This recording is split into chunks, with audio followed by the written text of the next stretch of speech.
Okay, welcome to the ethics of UBI. Okay, I think maybe we should go on. Maria, who's doing Ingrid Robeyns. Yes.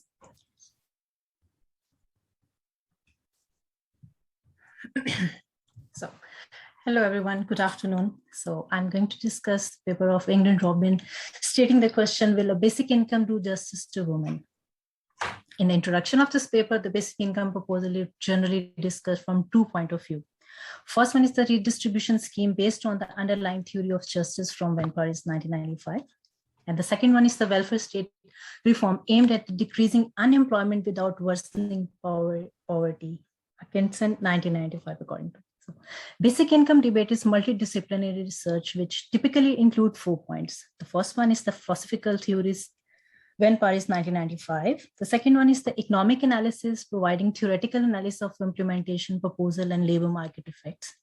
The third one is the micro-simulation model predicting the labor market effect and the testing the budgetary feasibility.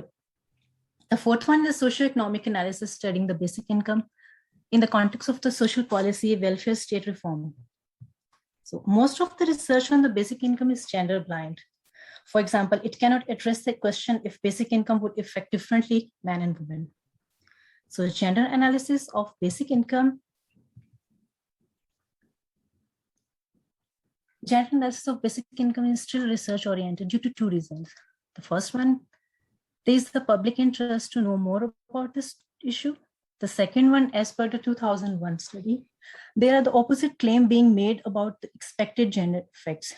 So many basic income supporters' point of view reported in this paper stating that unpaid work would get some recognition, and the autonomy of the poor woman would increase. It would help to achieve greater gender equality in the labor market by improving women's bargaining position and by encouraging men to work part-time, thus allowing them to share more in the domestic work. That it could be possible to choose for unpaid labor. The basic income hold more advantages for women than the current according. So not because the basic income favor women, but because the British social security system benefit more men than the women. However, according to the Parker, a basic income is not enough to change the current situation, and equal opportunities and equal wages remain important. So according to the feminist point of view, against basic income reported in this paper, basic income will turn out to be some kind of housewife wages or hush money, sending women back home and tempering emancipation.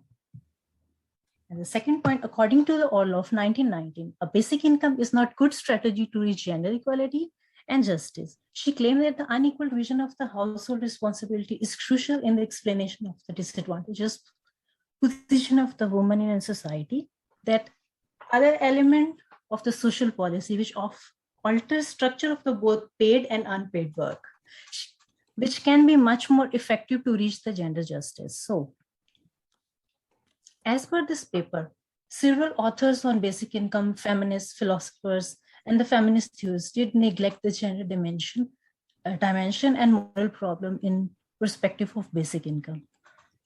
So, according to this paper, feminist philosophy has increasingly turned away from the material side of the life towards theories of the verbal, symbolical politics. Moreover, most of the researchers focus on topics like body representation, sexuality, race, and ethnicity. So this paper is first initiative towards the better understanding of the moral questions and problem of the gender justice that can arise with the implementation of basic income. Moreover, the author addressed and analyzed the research question in the context of Western European welfare state. The structure of this research article is based on the first one is the descriptive gender analysis, the second is gender justice and basic income normative argument, and the third is gender justice and basic income moral issues. So lastly, it's a conclusion. So I will discuss first the descriptive gender analysis. As per the author, the basic income effect relevant for the gender analysis can be discussed in two types of effects: first order effects and second order effect. First order effects, which are visible, important, and easily recognizable and taking place in the short run. But the second order effect, less material effect, less visible, and with some effect only in the long run, you can see. So I'll first go with the first order effect.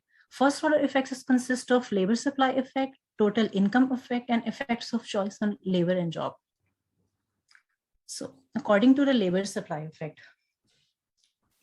as per the referred by the author of this paper, this theoretically impossible to predict the labor supply effect, expected labor supply reaction of men and women if basic income is introduced. In this context, the author had discussed several studies where basic income was introduced. In all of the study, it was found that basic income would make women want to work less hours. However, if enough part-time job or small job would be available, only a few women would withdraw totally. According to Nelson and Polk, found that especially low-skilled women would withdraw. However, recent social policy change from 2001 in Belgium, tying parent carrier interruption premium around 300 euros roughly per month to raise small children, shows that this opportunity is predominantly used by high-skilled mothers. Hence, the study available do not predict the woman will withdraw en masse, but they do indicate that some women will become less attached to the labor market, either by working less hours or withdrawing. So, therefore, the direction of the female labor supply effects is clear, but the magnitude is uncertain. So, now comes the total income effect. Few general remarks on the total income effects on women, as mentioned in this paper, are those women who had no income from labor or unemployment benefit will experience a pure income improvement due to basic income. And for married and cohabiting women, it is impossible to predict whether their income share relative to their partner is increasing or not. To judge this effect, one has to take into account all the details of the basic income proposal, which would be implemented, and of particularities of the fiscal system of the country under consideration.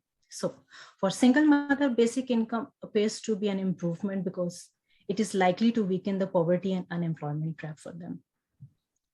Now the effects of the choice on labor and job. According to the author, the effects of the basic income is prominent, for example, in case where the individual can get which a person, for example, a woman, she likes a job better, but she get badly paid.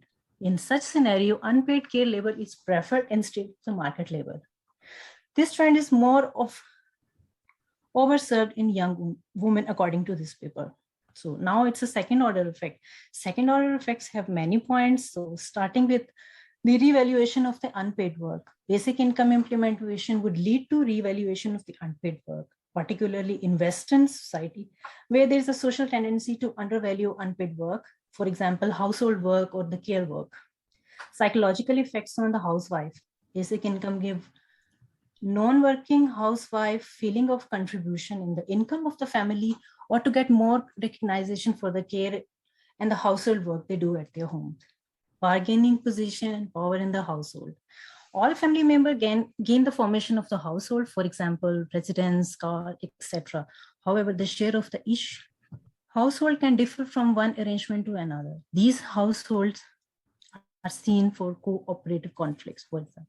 Moreover, there is a strong link between money and power in the household. Therefore, in the introduction of the basic income will increase the bargaining power for the housewife, but that for women working on the labor market, everything depends on the effect of the labor supply and total net income change.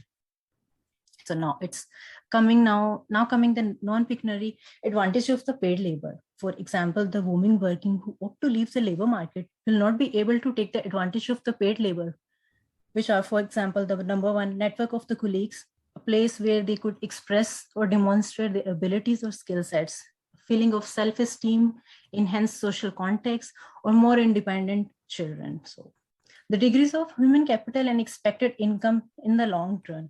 Division of the labor between partner is not always guaranteed to have long-run positive effect. Some aspects highlighted by the authors are when re-entering the job market after a break during unpaid work, the potential wage would be decreased, for example, low paid work, smaller pension rights, possibility of financial distress in case of divorce or death of the husband. So now the spillover effect of all women due to statistical discrimination. Statistical discrimination is a form of indirect discrimination based on the fact that the person belongs to a group that has certain characteristics due to the reason like frequent maternity leaves, attention to household care, interruption in the career. It is assumed by many employers that women are on average less productive than men. Hence, an employer discriminates a woman by not hiring or giving low wages. Therefore, as per reported in this paper, if a basic income is introduced and the group of women decreases her labor supply, it will also be expected from other women that they will less labor market attached. Hence, the basic income will be probably worsen the statistical discrimination against the women. So now the third section of this paper, gender justice and basic income normative arguments. So for establishing relation between basic income and gender inequality, the author used three arguments here. The first one is the basic income and economic independence. Economic independence is the key argument against basic income by the feminist critics. However, it is important to understand to differentiate the type of independencies which are mentioned in this paper. First one is the absolute economic independencies. The degree to which a person can take care of herself, eventually dependent others now as well as in the future. The second one is the relative economic independencies. Concern in the income one spouse relative to the income of the other. As per the author, whether the level of basic income would be a woman who did receive any income before they experience any improvement in both type of the dependency. However, the level of basic income determines if this improvement is limited to psychological effects. The second point is the basic income between housewife wages and unemployment benefits. In the strict sense, a housewife wages is allowance for individual working in a home who have paid their household and care labor. However, it is not clear whether a housewife wage would not create other injustice among women. As per the author of this paper, with housewife wages working women would face triple disincentives. The first one, the working outside of the house would increase the work burden for the woman. The second, they are taxed extra pay for the housewife wage. And third, they do not receive any allowance for the housework they perform. The other argument is that the basic income will resolve part of the aforementioned problems. Housewife would get an allowance and would not feel treated unjust, especially with agreed to the improper but unnecessary use of the unemployment benefit. Neither would they feel treated unjustly with regard to the person taking career interruption. Lastly, unconditional basic income for the unemployment woman has a great advantage as compared to the working woman, part-time or full-time. The third point is the importance of the individual career of the basic income. As referred in this paper, the second wave woman movement in the Europe argue for the individualization of the social security entitlements. Since derived entitlements would increase dependency of women on their husband, still it's not clear the individual society rights will work at the financial benefits of women. On the other hand, basic income is individual right for excellence. So I'm going to discuss now the last section of this paper, the gender justice and basic income genuine moral issues. So basic income implementation raises several issues here, that is feminist concern. According to the author of this paper, who argue that most of these issues are related to the gender structure, nature of Western societies in general. In the context, three issues are discussed here. The first one is the what's wrong with the gender roles and the gender division of the labor. In order to understand the gender role, the author identified the combination of the least 7 elements, and especially their interaction can explain why women perform so much household and care work. The first one, children are from a very young age in different way of confronted with the images and the idea of their desired role of their own gender. Small children see their mother, they are working and taking care of their house, and where the father are seen as an absent person. Position and status in the society is determined by the activities in the public sphere. If children are raised with this example of their own gender and identify themselves with it, then small boys grow up with the idea that their realization as adult will take place outside of the house, whereas the girls see them, they will partially take place through care labor. The second point is gender role pattern following from socialization and the confirmation of these role pattern through the media, movies, television, and so on. The third one, due to the different expectation boys and girls have regarding the importance of their care labor in their life, they will take into account when choosing the course of study or their profession. The fourth point comes here. There is a group of labor market condition leading to the fact that equally qualified women earn less than their husband. Major element here are labor market segregation and discrimination. The fifth point here states, in most cases, husband older than his wife, which implies through the seniority rule in the wage formation, that wives earn less than their husband. Phipps and the Boughton 1995 finds a significant negative effect of this age differences on the labor market participation of wives. They argue that the age differences are likely to affect attitudes and hence the bargaining position of the wives and husband. The sixth point mentioning here, empirically, it was found in the majority of men and women, including double career couple, continue to view the husband as a primary responsible for the financial security of the family, whereas the women seem to be secondary wages. The last point of this heading is, finally, many men and women find it convenient and attractive to stick to the existing gender division of the labor. It is a habit, it is easier as per past generation. Give example how household balance between labor and care can be found as many as element in the organization of society encourages such a division of labor. So bringing all the 7 points together, the author conclude that from a household point of view and in the short run, it could be rational choice for husband and wife to introduce a gender-specific specialization. So author argumentation behind the claim that current gender division of labor is injustice. So here, gender role and the gender division of the labor affect both men and women differently, and it is argued that the women tend to lose and men tend to gain with this division. This does not mean that there are no gender rules imposed on the men. For example, employer assumes a correlation between men leave-taking behavior and their degree of career commitment and penalize those men who take significant parental leave. For women, there is different.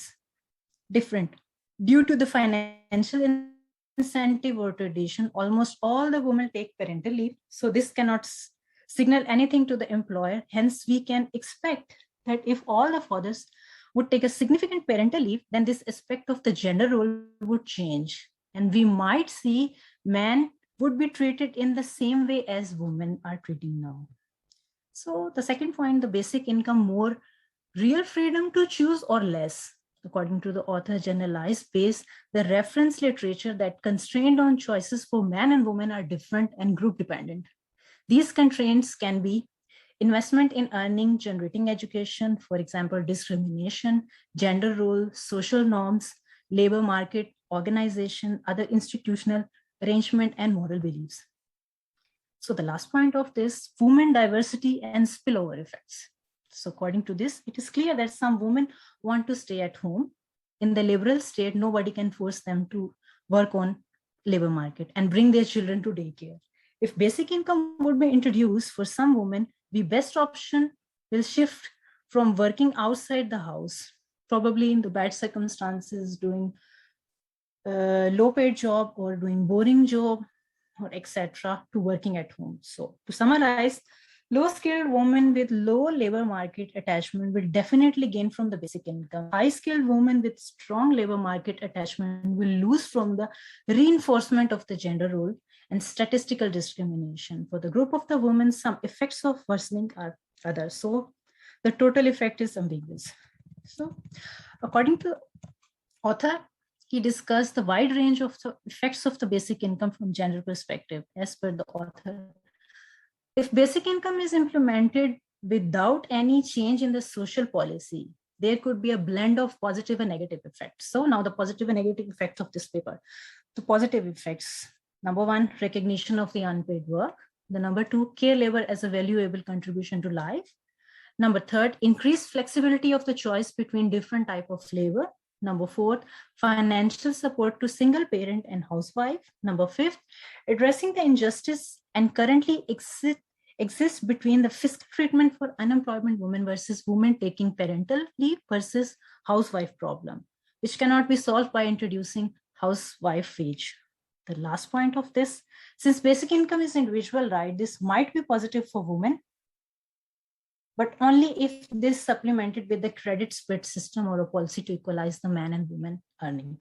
Now the negative effect of, according to author of this paper, considering the current gender structure society, it seems like a basic income will lead to reinforcement of traditional gender roles. Therefore, women will withdraw from the labor market. Number 2, losing of non-pecuniary advantages of paid labor. Number 3, worsening of bargaining position at home. And number 5, high financial stress in case of divorce. So this author concludes his paper in a way that in order to do real and full justice to women, a basic income should be supplemented with other social policy measures that liberate women and at the same time men from gender role expectation. As per author of this paper, the basic income proposal is the only welfare state transmission that has the positive effect. In other words, real freedom for all does not only boil down to the basic income for all, but also the transformation of certain cultural, social patterns like gender roles, gender hierarchies, which are now constraining individuals in their freedom. So at the last, I would like to mention my own point. According to me, after reading this paper, my opinion about the strength and weakness of this paper. The first one is the strength is, according to my opinion, this paper highlights the fact of renovation of unpaid household and care work, where contribution of the basic income could be great financial player to improve the social response of the woman in the Western society. The second point is here, a positive effect of the basic income implementation is highlighted, which is reducing statistical discrimination. And the weakness of this paper, according to me, there are 2 points. This paper is unable to provide any prediction on the application of the basic income on income changes on women, relative or absolute, which is the major first order effect of the gender analysis.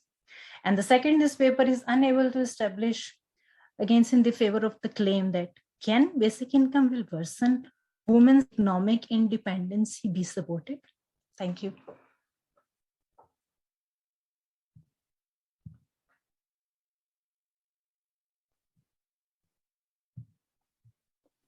Carl, you're muted, I think. Your microphone is open. Oh, sorry. Yes, I am muted. Okay. So anyway, thanks a lot. Thanks a lot, Maria. That was great. That was so much in there. I was having a hard time taking notes. I'm sorry, it was too big. Yes. No, great job. This was very lengthy. No, it was lengthy, but there was a lot in there, and you had a lot to say about it. Yes, it was a lot in that paper. Yeah. Yes. Now, one thing I want to say that for this class, this paper is a particularly good example for this class because Ingrid Robeyns uses loads of economic theory, but it is not a paper on economics. She connects all those economic tools that she's learned. She connects them to the ethical argument that she's trying to make. So, because notice a lot of you are kind of like, when you talk about what paper you want to write, you're kind of drifting towards papers who are actually about economics. You do not have to do that. You do not have to do a paper that's just about economics to use the economic skills you've learned. You can do a paper like this where you say, well, I'm going to bring in, Philippe Van Parijs says basic income good for women. I'm like, well, when I use my economic analysis of how UBI is going to affect the labor market, it's not as rosy as Van Parijs initially says. What are the ethical implications about that? So she never forgets where she's going with the ethics. Good paper, well presented, Maria. Now, thank you. And it does have some weakness. It's a bit of an ambiguous thing because it's like there's good that comes out of it and bad that comes out of it. And I think that Robeyns is correct to say, if we want this without the negative side effects of it, if we want UBI, because it's going to be good for women in a lot of ways, but we don't want to have the negative side effects of reinforcing gender norms, then we need to supplement it with something else that is going to help that. I think she's got a point there, and we should expect that. A policy like basic income is not a cure-all. It's not something that's going to fix every problem. And if you've got specific problems that are caused by gender role issues, you should have to address some of those with basic income. However, I want to stress the extent to which basic income at least does help with those. And that was mentioned in the presentation, although it does make it possible for women to do more traditional gender roles. UBI does. It also does make it possible for men to do it. It gets more power in the hands of men and women who are employees rather than part of the ownership class. It gives them more power to demand things like a workplace that's friendly to both genders who want to mix care work and a job. What kind of effects those are going to have are uncertain, and it could actually end up being very good for gender roles, although this fear that, well, they'll just take advantage of it by going traditional, the women will further specialize and the men won't. That is a real danger. However, if it's driven by choices individuals are making, to some extent, getting power in the hands of individuals who are currently powerless, I think is almost always a good thing. And if it ends up in and of itself, if it ends up having some negative effects, that's when you want to bring in other policies. But also, another thing I want to stress is that getting rid of basic income, because there is a potential that's going to have these negative effects. Getting rid of basic income rather than supplementing it with something to address those problems, I think is a really bad idea. And the reason I say that is because basic income gets more power in the hands of the women who need it most. The women who their husband just left them and they have nothing. They and their children have nothing. Basic income helps them. Those are the neediest people in my country. The poorest people are women whose husbands just up and left them and their children. And that's true in a lot of other countries. Also, women who are being abused by their husbands, or women who learn that their children are being abused by their husbands. If leaving their husband leaves them with nothing, they have a perverse a power dynamic that gives them a serious incentive to stay there and take the abuse because the economic destitution they would face if they fled is worse. Those are the neediest people in most countries in the world. Basic income addresses that in a way that makes those women more powerful and therefore helps their children as well. So these enormously, and those are the most important issues as far as is my outsider view of this, that these are the most important issues in feminism. Let's get basic income to address some of those and then supplement it with things so it's not going to have these bad side effects. So I think I agree with Ingrid on that. Now, Maria, do you want to respond to what I just said?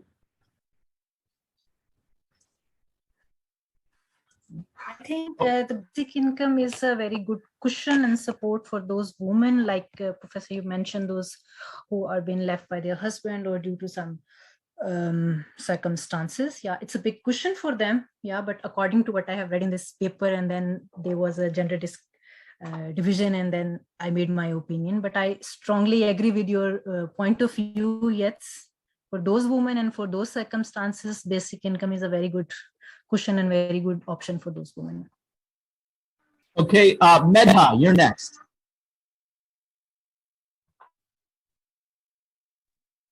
Hello, can you hear me?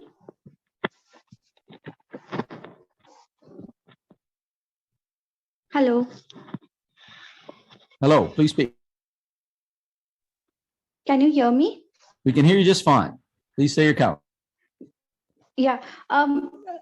There are two questions which I think have not been addressed till now. Is first, what do you do about information asymmetry in terms of gender roles? As in, what if the women don't know that they are being given a basic income? And then the second question which arises is, uh, how do we address the low literacy rates in developing countries, uh, where the women cannot read, and you can brainwash them into believing anything regarding basic income or their bank accounts and all that. Yeah, those are some really important issues that aren't addressed directly by basic income and aren't discussed in this paper. Benedict, you were next with your hand up. Yeah, sort of in the same direction as Meta. I mean, when it comes to women's issues, like a lot of I mean, universal basic income can sort of change things, but and change incentive systems and whatnot. But more than I think anything we've discussed in the seminar so far, it boils down to like social processes, and we can have an amazing basic income if men don't change. There's not going to be enough progress. And I mean, I think that's what the presentation we're going to hear will definitely address. I mean, a lot of it has to do with how men view masculinity and themselves, and that's sort of where economics stops being, we can't press everything into cash transfers and incentives. A lot of it is social, and economic students shall never forget that. That's just a sort of a side note. Okay, Marvin. Yeah, but I think also social circumstances can be incentivized. A good example is the change of the parental leave laws in Germany, where you now can like switch it or like share it between men and women to sort of, and I think you get it longer if the man also takes at least 3 months. And that's, I think, sort of the progressive social changes that we need to address these issues. And I totally agree that the UBI cannot by itself solve these problems, because in their nature they are social, and they are also dependent, I think, which should be addressed maybe in the analysis, on the different social milieus. Is that an English word? Yes. Milieu? Yes, it is.